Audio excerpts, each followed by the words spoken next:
In some ways, I feel like veteran comedians are the only ones who will understand the deep humiliation of drag.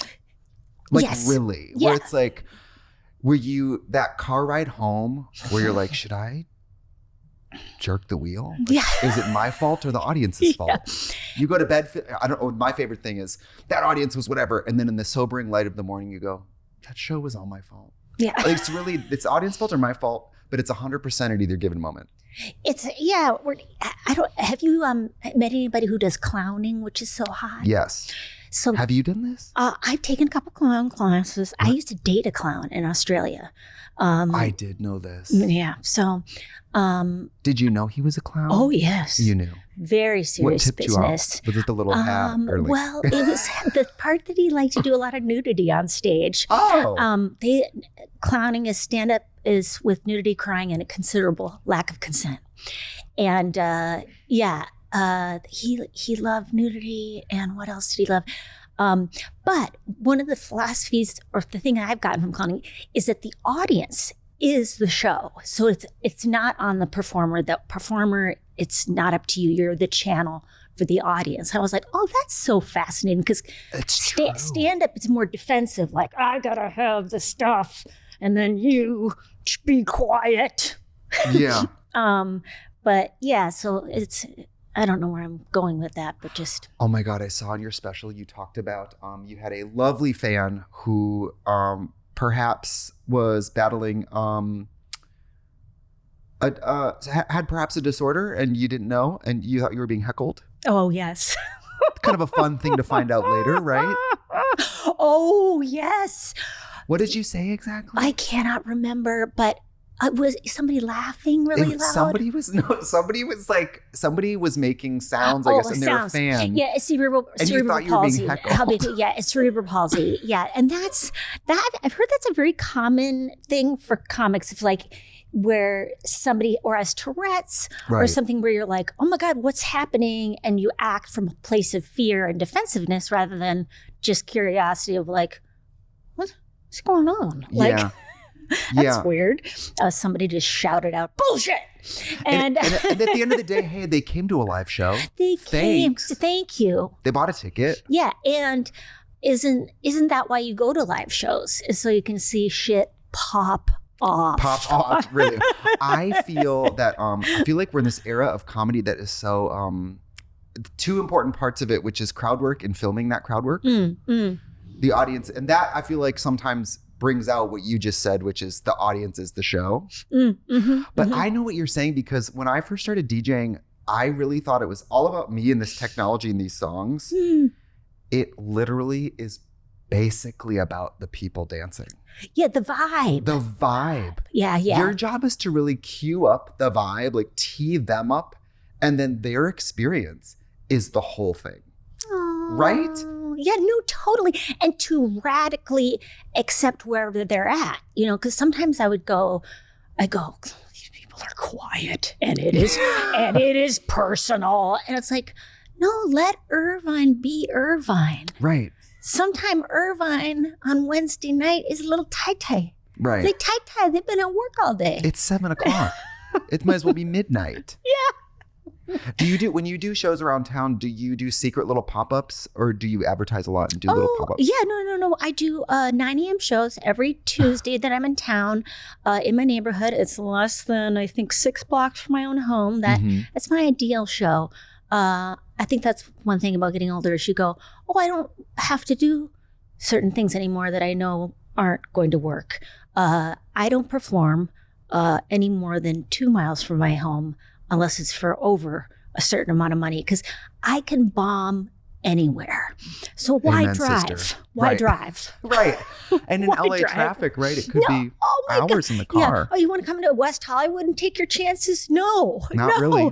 I can take a block from here. Yeah. Like I have had something I know that you probably experienced too is the corporate gig life where you like, whoa, that will send you home in the car in almost like a fugue state. Oh God. Like almost like a cloud of like surreal depersonalization. Yeah. And there's the gratitude in being so harshly rejected by a certain form is people actually in lanyards is really good, because then you go, okay, now I don't have to do this. Like on some level, like I remember I did Vegas a couple times back in the day when I was a much younger lady.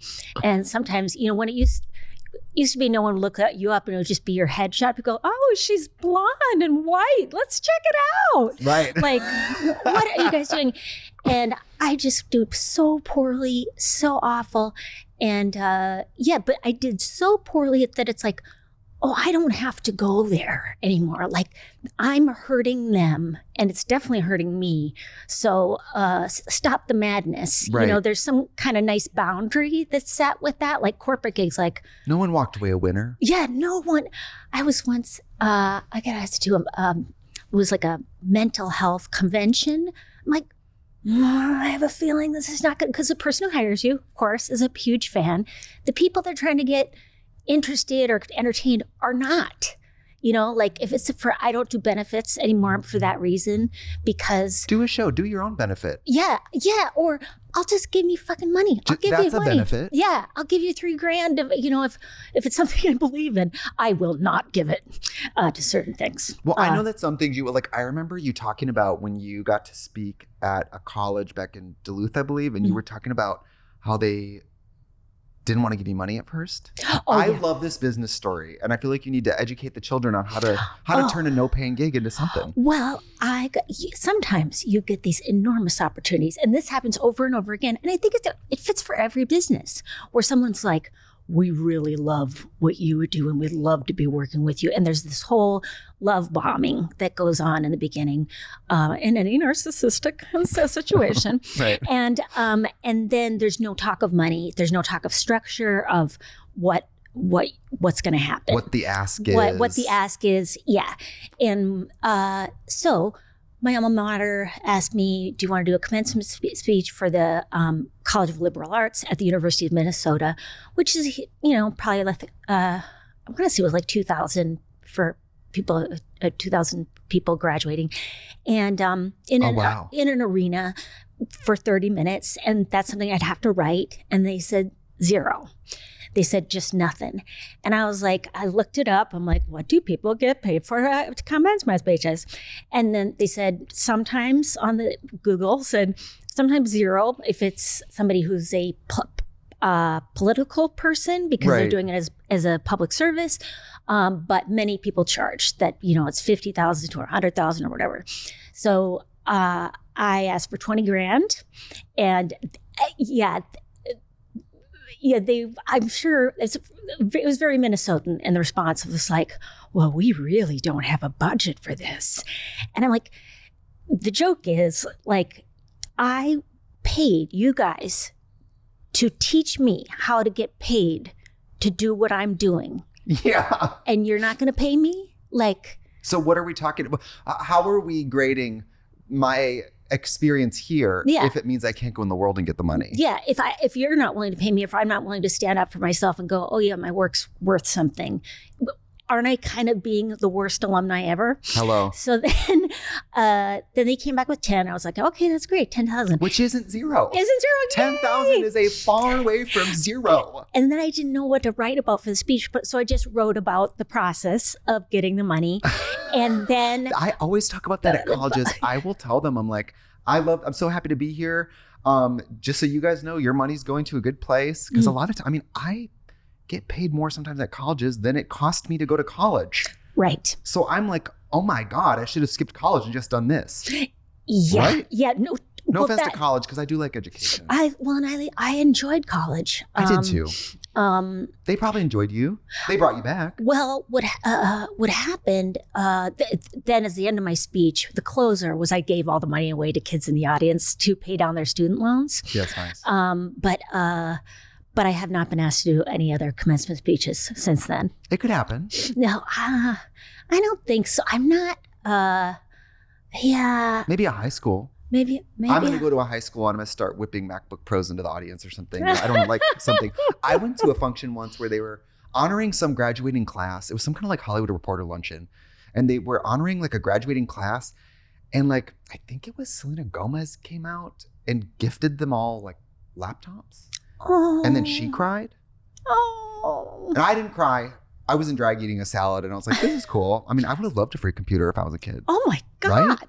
Oh my God, I'd love one now. Yeah. I'd be screaming. Anybody? Run into the parking lot. What do you know why I also think we know each other? Because I'm your neighbor from Wisconsin. Oh, where in Wisconsin are you from? I'm from Northeast Wisconsin. So almost like by the UP. Okay. Oh, I've driven through there. I have not spent much time in my life in, what is it? Western Wisconsin, which is next to Minnesota. Yes, Superior. People think Milwaukee is in Minnesota. Why do you think that is? Because those people are not smart. Way to make it feel like a real flyover country. Yeah, that's not right. Who are these people you're talking to? People, they think that Minnesota is Minneapolis, which is Milwaukee. I think they think that's all one word. Yeah, it's not right. It's not right. I mean, what can you do to change people? Nothing. My assistant is from Milwaukee too, and we always say, the Midwest is a great place to be from. Yeah. Do you like to go home and feel the fantasy? Oh, I love it, and I love. I have thought many times of moving back, just because it's like you go, I love LA, but there is the grind because it surrounds you. Like all my friends are somewhere on the edge of unhousedness on some level. Like all my friends are like, I got rent again. Okay, now we just got to start at zero. It is fucking serious to live here. Like it is. Katya. Yeah. So Katya, she's constantly on this pod being like, well, I'm in dire straits again. I had to re-wallpaper the bathroom. Yeah. Guess I'm gonna have to get in drag.